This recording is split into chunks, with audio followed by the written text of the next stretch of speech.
जिस तरह से कोई भी त्योहार, कोई भी पूजा गणेश जी के बिना नहीं होती है, ठीक उसी तरह से मुंबई की गणेश चतुर्थी की चर्चा बिना लाल बाग चा राजा के पूरी हो ही नहीं सकती है।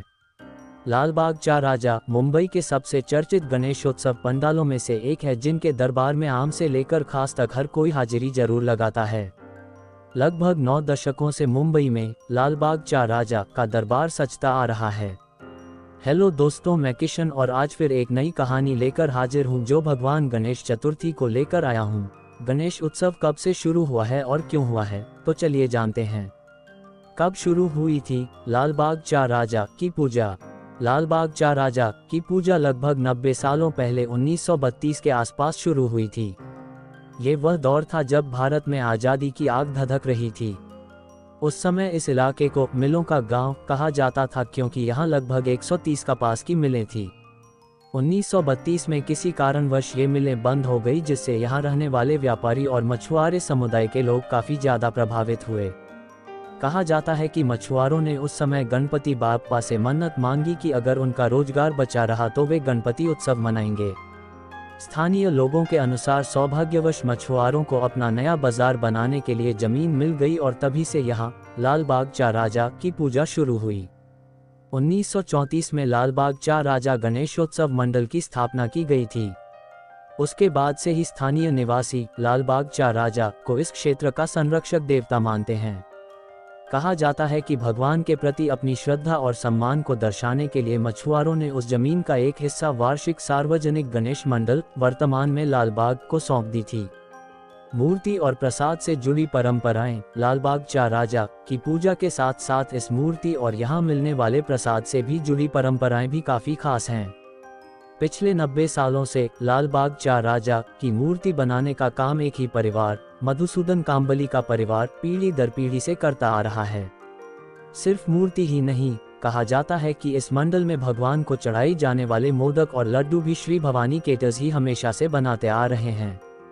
लाल बाग चा राजा के प्रिय बूंदी के लड्डू बनाने का काम यही केटर्स करते हैं, जिन्हें बाप्पा के भक्तों में प्रसाद के तौर पर वितरित किया जाता है।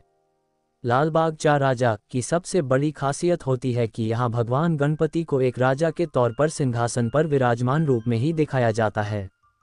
सिर्फ इतना ही नहीं, भगवान की मूर्ति यहाँ कई फीट ऊंची होती है, जो अपने आप में बेहद खास और भव्य होता है।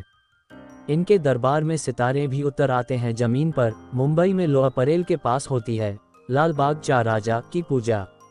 हर साल लाखों की संख्या में श्रद्धालु गणेशोत्सव के 10 दिनों के दौरान इनके दर्शन करने पहुंचते हैं।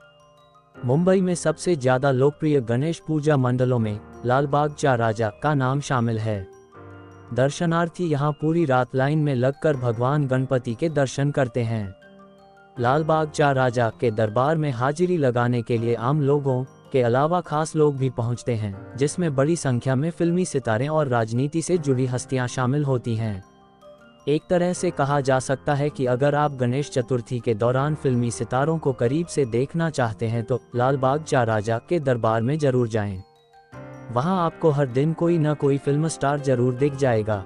लाखों की भीड़ उमड़ती है लाल बाग चा राजा के दर्शन करने। सिर्फ मुंबई कर ही नहीं, बल्कि आसपास के दूसरे शहरों और देश व विदेशों से भी लोग पहुंचते हैं। कई बार भक्तों की लाइन इतनी लंबी हो जाती है कि उन्हें गणपति बाप्पा के दर्शन करने के लिए 40 घंटों तक का समय लग जाता है। लाल बाग चा राजा के दरबार तक पहुंचने के लिए मूल रूप से 2 लाइनें होती हैं, नवसाची लाइन और मुख दर्शनाची लाइन। नवसाची लाइन में खड़े होने वाले दर्शनार्थी भगवान के पैरों को छूकर उनका आशीर्वाद ले सकते हैं। वहीं मुख दर्शनाची लाइन में भक्त थोड़ी दूरी से भगवान के दर्शन करके आगे बढ़ जाते हैं। लाल बाग चा राजा का दरबार जितना शानदार सजाया जाता है, उनका विसर्जन भी उतना ही भव्य होता है। गणेशोत्सव के 10वें दिन लाल बाग चा राजा का विसर्जन जुलूस निकलता है। खास बात है कि मुंबई में सबसे बड़ा विसर्जन जुलूस लाल बाग चा राजा का ही निकलता है। गणेश उत्सव के अंतिम दिन सुबह के करीब 10 बजे विसर्जन का ये जुलूस निकलता है, जो अगले दिन अगले सुबह समुद्र के किनारे पहुंचने के बाद खत्म होता है। यानी लाल बाग चा राजा के विसर्जन में 24 घंटे से भी अधिक का समय लग जाता है। दोस्तों, कैसी लगी जानकारी? अच्छी लगी हो तो चैनल को सब्सक्राइब शेयर जरूर करें। धन्यवाद।